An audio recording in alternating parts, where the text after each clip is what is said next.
ვლადიმერ პუტინი ფიქრობდა, რომ ეკლესიების დაბომბვით დიდ პარასკევს ავადმყოფურ მესიჯს აგზავნიდა. მაგრამ უკრაინა მას საბოლოო შურისძიება მიუტანა. მასშტაბური უპრეცედენტო შურისძიების ფარგლებში უკრაინის ძალებმა ისტორიული მასშტაბის გრძელდისტანციური დრონების ტალღა გამოუშვეს. სრულად გადალახეს რუსეთის საჰაერო თავდაცვა და გაანადგურეს კრემლისთვის ყველაზე მნიშვნელოვანი შავი ზღვის პორტი. რუსეთის საომარი მანქანა ოფიციალურად სისხლს კარგავს. ეს თავდასხმა იმდენად მასშტაბური იყო, რომ პუტინი ახლა დასავლეთის ქვეყნებს თხოვს უკრაინას შეაჩერონ მისი ნავთობის პორტებზე თავდასხმაში. სიტუაცია ოფიციალურად შეიცვალა. და ჩვენი ისტორია იწყება შეცდომით, რომელიც პუტინმა დაუშვა. ამთვის დასაწყისში პუტინმა ხარკოვი რუსული დრონებით დაარტყა. თავდასხმა 24 საათზე მეტხანს გაგრძელდა. და ჩვენ დავაფიქსირეთ 21 დარქმა, რომელიც ქალაქზე განხორციელდა. რუსებმა სამიზნედ აიღეს კრიტიკული ინფრასტრუქტურა, სასტუმროები, მაღაზიები, საცხოვრებელი კორპუსები და ეკლესიაც კი. შემდეგ პუტინმა კიდევ ერთი ნაბიჯი გადადგა. ხარკოვზე თავდასხმიდან მხოლოდ 2 დღის შემდეგ რუსეთმა კვლავ განახორციელა შეტევა. ეს იყო დიდი პარასკევი და რუსეთმა კიდევ 2 მართლმადიდებლურ ეკლესიაზე მიიტანა იერიში, რომლებიც წმინდა დღეს აღნიშნავდნენ. ერთი ეკლესია ნაწილობრივ განადგურდა, როგორც ეკრანზე ხედავთ, ხოლო მეორე დაზიანდა. მნიშვნელოვანია აღნიშნოთ, რომ ეს შენობები ახალი არ არის. ერთი ეკლესია აშენდა 1900-იან წლებში, მე-20 საუკუნის დასაწყისში, ხოლო მეორე მე-19 საუკუნის ბოლოს. ეს ნიშნავს, რომ ამ ეკლესიებმა გადაიტანეს პირველი მსოფლიო ომი, მეორე მსოფლიო ომი, ნაცისტური ოკუპაცია, მაგრამ ეხლა რუსეთი ცდილობს მათი განადგურებას. საბედნიეროდ ამჯერად უკრაინას მართლაც ჰქონდა პასუხი. და ეს იყო პასუხი, რომელსაც პუტინი არ ელოდა. გუშინ ღამით უკრაინამ მასშტაბური დრონების შეტევა განახორციელა ოკუპირებულ ყირიმსა და სამხრეთ რუსეთში. ეს არის რუსეთის საომარი ეკონომიკის კრიტიკული ნაწილი. ხედავთ შავი ზღვის პირას. რუსეთი ერთ-ერთ პორტს იყენებს, რათა დიდი რაოდენობით სანქცირებული ნავთობი გაიტანოს ექსპორტზე. და სწორედ ამას ესმოდა თავს უკრაინა. შეხედეთ ამ პორტს თავდასხმის შემდეგ. ეს სცენა ფილმიდან ამოღებულს გავს.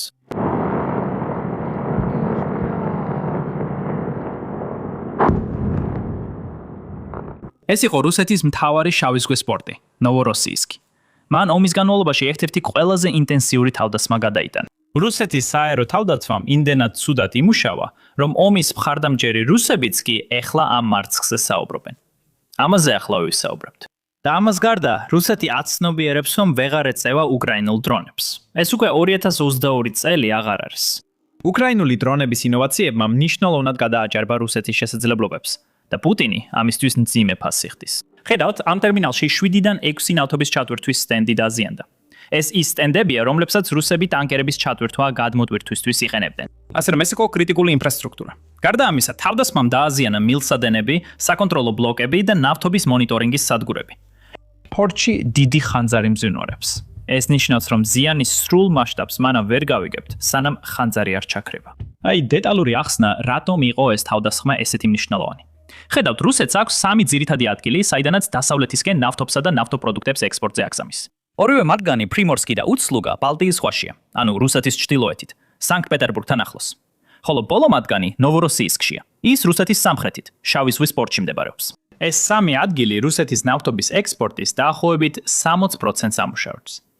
და ბოლო 2 კვირაში უკრაინამ წარმატებით დაარტყა ამ 3-ვე ადგილს. რუსეთის ეკონომიკისთვის ამ პორტებზე უფრო სტრატეგიული არაფერია. და ეს ნიშნავს, რომ ისინი ძლიერად არიან დაცული. მაგრამ მიუხედავად ამისა, ბოლო 2 კვირაში უკრაინულმა ძალებმა რუსეთის დაცვა მინიმუმ 7 ჯერ გაარღვიეს. ეს ნიშნავს, რომ თითქმის ყოველ მეორე დღეს ხდება თავდასხმა. რუსეთის ეკონომიკა უბრალოდ ვერ ფუნქციონირებს ასეთი ტიპის დაბომბვის პირობებში, კრიტიკულ ინფრასტრუქტურაზე. და როცა ვამბობ კრიტიკულ ინფრასტრუქტურას, მგონია, რომ ამ პორტების მნიშვნელობას მაინც ვაგნინებ. და ამის მიზეზი ისაა, რომ უკრაინის შესაძლებლობა განახორციელოს გრძელდისტანციური დარტყმები ახლა რუსული საჰაერო თავდაცვის სისტემებზე უკეთესია.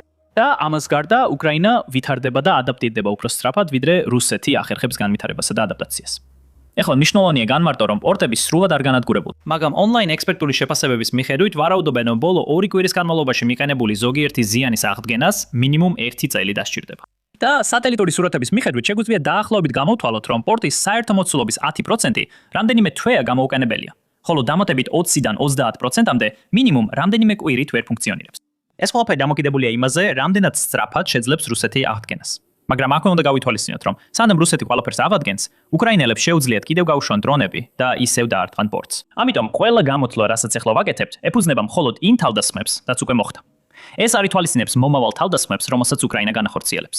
და ამ ყველაფერთან ერთად, იმავე 2 კვირაში, უკრაინამ ასევე დაარტყა 3 დიდ რუსულ ნავთობგადამამუშავებელ ქარხანას. ეს ყველაფერი ფაქტობრივად არ ღვევს რუსეთის ნავთობის წარმოებისა და ექსპორტის ბალანსს, რაც სისტემაში სისუსტეს ქმნის. ანუ, თუ რუსეთს ნავთობის გადამუშავება არ შეუძლია, ვერც ექსპორტს მოახდენს. თუ რუსეთს ნავთობის ექსპორტი არ შეუძლია, ფაქტობრივად საცავები ეწურება, ხო ასე? რას ნიშნავს ეს ყველაფერი? მოკლედ, დადგება მომენტი ამ თელ სისტემაში, როცა უკრაინამ იმდენი ზიანი მიაყენა, რომ რუსეთს მოუწევს ნავთობის საბადოების დახურვა. ანუ ყველაფერი ან დაზიანებულია, ან სავსეა. საცავები სავსეა, ნავთობგადამამუშავებლები სავსეა, ან არ მუშაობს. ეს ნიშნავს, რომ რუსეთს უბრალოდ აღარ შეუძლია სისტემაში მეტი ნავთობის მიღება. ამიტომ მათ მოუწევთ დახურონ ნავთობის საბადოები ან ჭაბურღილები, რომლებიც როგორც იცით, უწყვეტად დუმბავენ ნავთობს. და როგორც კი ნავთობის ჭაბურღილს დახურავ, ტექნიკურად ძალიან რთულია მისი ხელახლა გახსნა. ეხლა გუნდსმელად რო გითხრათ, მე ნავთობის ექსპერტი არ ვარ. ასე რომ ყველა დეტალი არ ვიცი. მაგრამ ექსპერტების შეფასებების წაკითხვის საფუძველზე ჩანს, რომ რუსეთს ნამდვილად არ უნდა ნავთობის ჭაბურღილების დახურვა. და თუ რუსეთის საჰაერო თავდაცვის სისტემები ისე ვერ იმუშავებს, მომავალში მათ ამის გაკეთება მაინც მოუწევთ. ეხლა, სწორედ აქ მინდა გაგიზიაროთ საინტერესო განცხადება, რომელიც პრეზიდენტმა ზელენსკიმ ახლახან გააკეთა და მთელი მსოფლიოს წინაშე რუსული ფარისევლობა გააკრიტიკა. ეხლა, სანამ ამას გავაკეთებთ, უბრალოდ სწრაფად შეგახსენებთ და აჭიროთ ქვემოთ მოწონებისა და გამოწერის ღილაკებს. ეს ნამდვილად ძალიან გვეხმარება ალგორითმში. განსაკუთრებით ეხლა, როცა არხს ბოლო რამდენიმე კვირა ცოტა უჭირს. ეხლა კი გადავიდეთ ამ განცხადებაზე. პრობლემა რუსებთან ისაა, რომ მათ უყვართ კომპრომისებზე საუბარი, მაგრამ თავად არასდროს სურთ მათი გაკეთება. ისინი მხოლოდ ულტიმატუმების ენაზე საუბრობენ. ისინი ჩვენგან ითხოვენ, რომ დავიხიოთ ჩვენი ტერიტორიიდან, რომელიც ჩვენს კონტროლქვეშაა, მაგრამ ამ მოთხოვნის მიზეზი მათი უზარმაზარი დანაკარგებია. ისინი ფიქრობენ, რომ თუ ჩვენ დავიხევთ უკან, ისინი აღარ დაკარგავენ 100,000-ობით ადამიანს. მართალია ასეა, მაგრამ ჩვენ უბრალოდ ვერ დავიხევთ. ეს ჩვენთვის დიდ რისკს შეიცავს. რუსეთი უკრაინაში უფრო მტკიცე პოზიციებს დაიკავებს და დაიწყებს მომავალი ოკუპაციისთვის მზადებას. რუსები მათ უარები არიან და ისინი თამაშობენ პრეზიდენტ ტრამპთან. მე 100%-ით დარწმუნებული ვარ, რომ რუსებს სურთ სრულად დაგვიკავო. ამიტომ უნდა შევაჩეროთ ისინი, მივახციოთ ცეცხლის შეწყვეტას, მივიღოთ ძლიერი უსაფრთხოების გარანტიები და შემდეგ ყველაფერი დიპლომატიაზე გადავიტანოთ. სწორედ ამიტომაა უკრაინული შეტევები ასეთი მნიშვნელოვანი. თუნდაც პუტინს არ სურდეს მოლაპარაკება, შეიძლება იძულებული გახდეს ამის გაკეთება, თუ ომის დაფინანსების გზა არ ექნება. თუ რუსეთი ვერ ისარგებლებს ნავთობის მაღალ ფასებზე, მაშინ სხვა სცენარი არ არსებობს, სადაც რუსეთი სანქციების პირობებში გადარჩება. და გამოიცანით რა. მიუხედავად იმისა, რომ ნავთობის ფასები ირანის ომის გამო გაიზარდა, რუსეთი რეალურად დიდ სარგებელს ვერ იღებს. ამას მე არ ვამბობ, ეს თავად რუსული მედიისგან მოდის. უბრალოდ მოусმინეთ. ეს არის რუსული გაზეთები, რომლებიც საუბრობენ იმაზე, რომ პუტინის ბიუჯეტი რეალურად არ გაუმჯობესებულა, მიუხედავად იმისა, რომ ნავთობის ფასი ახლა $100-ზე მეტია ბარელზე. ხოლო ირანის ომით გამოწვეულმა ნავთობის მაღალმა ფასებმა ჯერ კიდევ არ გააძლიერა რუსეთის ეკონომიკა. დღევანდელი კომერსანტის მიხედვით. სათაური. პეტროდოლარები ტრანზიტშია. ბიუჯეტს ჯერ არ უგზნია სარგებელი ახლო აღმოსავლეთში ომისგან. 2026 წლის მარტში ფედერალური ბიუჯეტის ნავთობისა და გაზის შემოსავლები 43%-ით შემცირდა გასული წლის იმავე პერიოდთან შედარებით, ფინანსთა სამინისტროს მიერ გამოქვეყნებული მონაცემების მიხედვით. მიუხედავად ნავთობის მაღალი ფასებისა, მოსაკრებლების შეგროვების ჩავარდნის მიზეზი ის არის, რომ მარტში კომპანიებმა გადასახადები გადაიხადეს ევროს ნავთობის თებერვლის სავარაუდო ფასის მიხედვით, რომელიც ბარელზე $44.6 შეადგენდა. მარტის ბარელზე $67 შემოსავლებს აპრილში იმოქმედებს. ამასობაში ბიუჯეტი კვლავ თუ მდგომარეობაშია. მარტში რუსეთის ეროვნული სიმდიდრის ფონდიდან დეფიციტის დასაფარად კიდევ 60 მილიარდი რუბლი დაიხარჯა. როცა დამატებითი შემოსავალი შემოვა, მდგომარეობა უნდა გაუმჯობესდეს. საინტერესოა, რომ მოსკოვსკი კამსიმორიცი აღნიშნავს უკრაინული დრონების თავდასხმებს რუსეთის ნავთობის ექსპორტის ჰაბებზე, უსტლუგასა და პრიმოსკში და ნავთობგადამამუშავებელ ქარხნებზე და აღიარებს ნავთობის ექსპორტის შემოსავლებზე უარყოფით გავლენას. ზოგადად შეიძლება ითქვას, რომ ნავთობგადამამუშავებელ ობიექტებზე თავდასხმები უგზო-უგლო დარჩაულია. თესვის სეზონის წინ მთავრობას ფაქტობრივად მოუწია ბენზინის ექსპორტის გაფინვა 1 ივლისის ჩათვლით. ცხადია, რომ ნავთობის ფასების ზრდით მიღებული დამატებითი შემოსავლების გამო ეიფორია სრულიად გაუმართლებელია. მოვლენები ბევრად უფრო მოგრძალებულ შეფასებებს მოითხოვს. იცით რა ხდება? იმის გამო, რომ რუსეთში თითქმის ყოველდღიურად ხდება თავდასხმები, ეხლა ხედავთ, რომ ომის მომხრეებიც კი ძირთადად ყოფილი სამხედროები, რომლებიც ადრე ომს უჭერდნენ ხარს, ეხლა ღიად აღიარებენ, რომ რუსეთი ფაქტობრივად დაუცველია. ეს ნიშნავს, რომ რუსეთის საჰაერო თავდაცვა იმდენად დასუსტებულია, რომ ქვეყნის დიდი ნაწილი, მათ შორის მნიშვნელოვანი ინფრასტრუქტურა, მაგალითად პორტები, რომლებზეც ვიდეოს დასაწყისში ვისაუბრეთ, უბრალოდ კარგად არ არის დაცული. ეს არის რეალობა. რუსეთს საჰაერო თავდაცვა ეწურება. მათ ეწურებათ რაკეტები და ყველაფერი, რაც დრონებისა და რაკეტების შეჩერება შეძლებს. მოусმინეთ ამას. ეს ყოფილი რუსი პოლკოვნიკია. რას უნდა მივაქციოთ ყურადღება? უკანა ზონა აღარ არსებობს, პრაქტიკულად მთელი ქვეყნის მასშტაბითაც კი. ამიტომ, ყველა სამეთაურო პუნქტისა და ინფრასტრუქტურული ობიექტის მდებარეობისთვის და ზოგადად ქვეყნის საჰაერო თავდაცვის სისტემისთვის, მატერიალური რესურსების განაწილებისთვის, ახლა სრულიად განსხვავებული მოთხოვნები უნდა დაწესდეს. ეხლა თანამედროვე საჰაერო თავდასხმის საშუალებებით, როგორც ჰაერიდან, ისე ზღვიდან, პრაქტიკულად მთელი ქვეყნის ტერიტორია მიზანშია ამოღებული. ქვეყნის ტერიტორიიდან. ეს შემთხვევაც გამონაკლისი არ არის. აი, კიდევ ერთი რუსი სამხედრო ბლოგერი, რომელიც თავის აუდიტორიას გულწრფელ კითხვაზე პასუხობს. პასუხი კითხვაზე, რატომ გწდება ამდენი დრონი, არის ის, რომ ძალიან სერიოზული დეფიციტი გვაქვს საჰაერო თავდაცვის რაკეტებში, განსაკუთრებით პანცირის დანაყოფებში. ხშირად მანქანები გაჩერებულია უშუალოდ საბრძოლო მასალის გარეშე. გულწრფელად საუბარში სივცხვილი არაფერია. სინამდვილეში სივცხვილია, როცა ამ პრობლემას არ აგვარებენ. ესეთი პასუხებია ზუსტად ის მიზეზი, რის გამოც ვლადიმირ პუტინი ცდილობს რუსული ინტერნეტის და ტელეგრამის დაბლოკვას.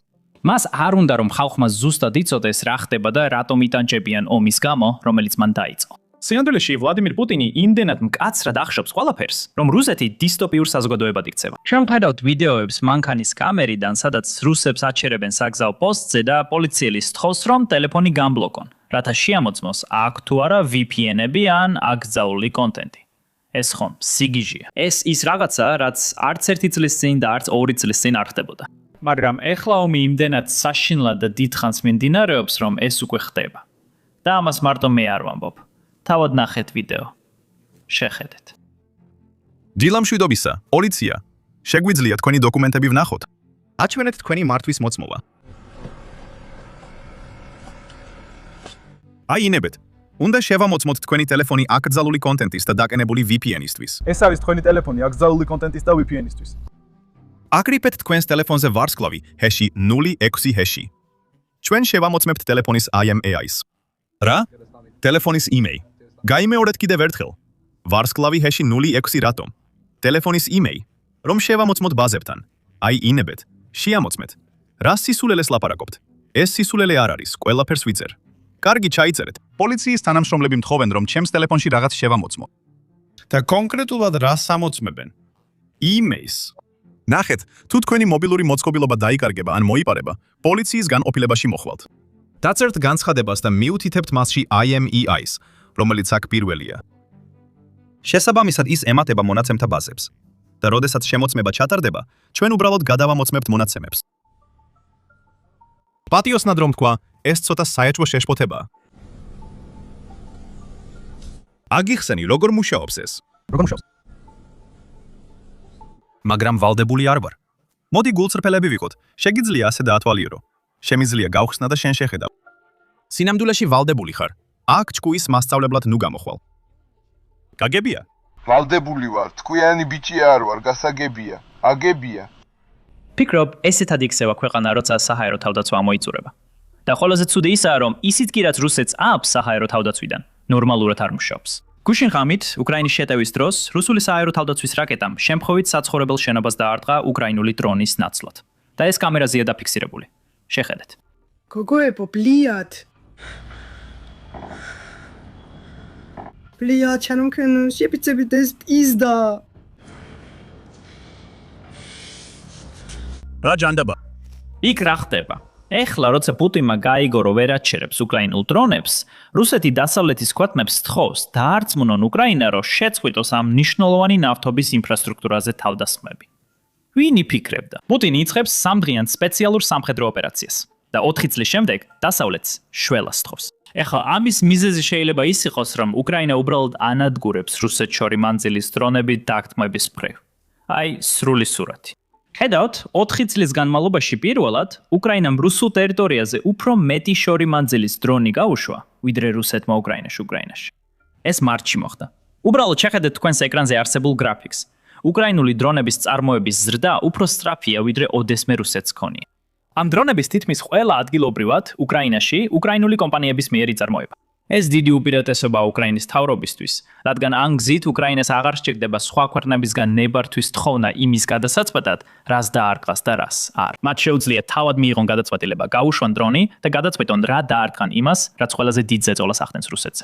აი რატო ვიხილეთ მარტში, რომ უკრაინამ დაიწყო დაგთმები სანქტ-პეტერბურგის პორტებზე, ბალტიის ზღვაში და კიდევ შავ ზღვაში. სინამდვილეში თუ გადავხედავთ ყველა იმ მონაცემს, რომელსაც თავად რუსეთი აღწელებს, ნახავთ, რომ შორ მანძილზე დარტყმები მარტის თვეში ნიშნულოვნად გაიზარდა. და ეს რუსული მონაცემებით. წარმოიდგინეთ, რუსეთს არ აქვს мотиваცია, რომ უკრაინა კარგად გამოიყურებოდეს. პირიქით, მათ საპირისპირო мотиваცია აქვთ. ასე რომ თუ რუსული მონაცემები ამას გვაჩვენებს, წარმოიდგინეთ, როგორი შეიძლება იყოს რეალობა. ზუსტად ამიტომ რუსები ახლა ღიად საუბრობენ ამ ომის რეალურ დანაკარგებზე. ისინი აცნობიერებენ, რომ ყველაფერი გეგმის მიხედვით არ მიდის. და ეს მოსაუდმელიც იყო. არც ერთი ქვეყანა და მართლა გულისხმობ არც ერთ ქვეყანას. ვერ გამოვა გამარჯვებული წლების განმავლობაში გაჭიანურებული ომის შემდეგ. თავისი ბუნებით გაჭიანურებული ომი არის ის, რისთვისაც ქვეყანა მზად არ იყო. და ეს ნიშნავს, რომ რუსები ახლა გრძნობენ იმ ომის ტკივილს, რომელიც პუტინმა დაიწყო.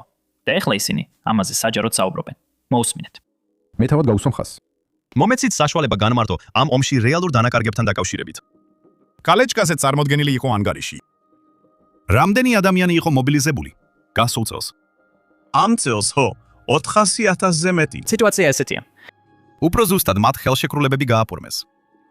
სიტუაცია ესეთია, რომ ახლა კალიბდება სამხედრო ნაწილები, მათ შორის სტრატეგიული სარაკეტო ძალებიდანაც, ხოლო 12 მთავარი სამმართველოდან კალიბდება მსროლელთა პოლკები და ასე შემდეგ. 12 მთავარი სამმართველო პასუხისმგებელია ბირთვული იარაღის შენახვაზე. გაგახსენებთ, რომ მაგალითად პრეზიდენტისგან იყო მითითება 1 აპრილამდე მოგვარებული იყო დაკარგულ პირებთან დაკავშირებული საკითხები, ანუ დახმარება, დოკუმენტაცია, ძიების ორგანიზება და ასე შემდეგ. არაფერი გაკეთებულა. რატო? იმიტომ რომ ბევრი ოფიციალური პირისთვის ეს სერიოზული დარტყმა იქნებოდა. ეს მიუთითებს დანაკარგების რეალურ თანაფარდობასა და იმ რეალურ ფასზე, რომლითაც მათი წარმატებები იქნა მიღწეული. ამ მიღწევების ნამდვილი ფასი. ჩვენ ჯერ კიდევ არ გვაქვს ერთიანი პერსონალის რეესტრი. მე არ ვსაუბრობ გადახდებზე, მიუხედავად იმისა, რომ იქაც ბევრი საკითხია, არამედ ისეთ სისტემაზე, სადაც შეგიძლია ზუსტად დააკვირდე, როდის გააფორმა ადამიანმა კონტრაქტი, სად გაიარა მომზადება, რამდენი დღის განმავლობაში, რომელ ნაწილში იყო, როდის დაიკარგა და ასე შემდეგ. დაიკარგა. თუ ჯერ კიდევ არ არსებობს ჩანაწელები მასზე, ის ჯერ კიდევ აქტიურ ჯარისკაცად ითვლება და ვიღაც იღებს მისთვის ფულს. მაგალითად, 128 ცალკეული მოტორიზებული მსროლელთა ბრიგადის მეთაური ვლადისლავ ნიკიფოროვი სავარაუდოდ ჩართულია ასეთ სქემებში და იღებს ფულს დაღუპული ჯარისკაცებისთვის. ის ამ ფულს უზიარებს უმაღლეს სარდლობას და გველაკმაყოფილია. ის უზიარებს მაღალ ჩინოსნებს სახ. იმის გასაგებად, თუ რატო იქცევა ირანი ასე დღეს, უნდა დავბრუნდეთ წარსულში და ვნახოთ, როგორ მივიდა ირანი იქამდე, სადაც ახლა. ეს მხოლოდ 1979 წლამდე დაბრუნებას არ ნიშნავს, როცა ისლამური რევოლუცია მოხდა. სინამდვილეში კიდევ უფრო უკან უნდა დავბრუნდეთ. მე-19 საუკუნეში, როცა ყაჯართა დინასტია მართავდა ირანს და დავაკვირდეთ, როგორ ახდენს იმდროინდელი მართველი კლასის გადაწყვეტილებები დღემდე გავლენას ირანზე. და იცით რა? ზუსტად ამას ვაკეთებთ ჩვენს მრავალნაწილიან პოდკასტში, რომელიც დღეს გამოვიდა. ასე რომ თუ თქვენ დაინტერესებული ხართ ირანის ისტორიით და იმით თუ როგორ მივედით დღევანდელ მდგომარეობამდე, აუცილებლად მოусმინეთ. შეგიძლიათ უყუროთ მას აღწერაში მოცემულ ბმულებზე დაჯერით, ან უბრალოდ დააჭიროთ ეკრანზე გამოსახულ ვიდეოს, ანუ დააჭიროთ ეკრანის ბოლოს გამოჩენილ ვიდეოს.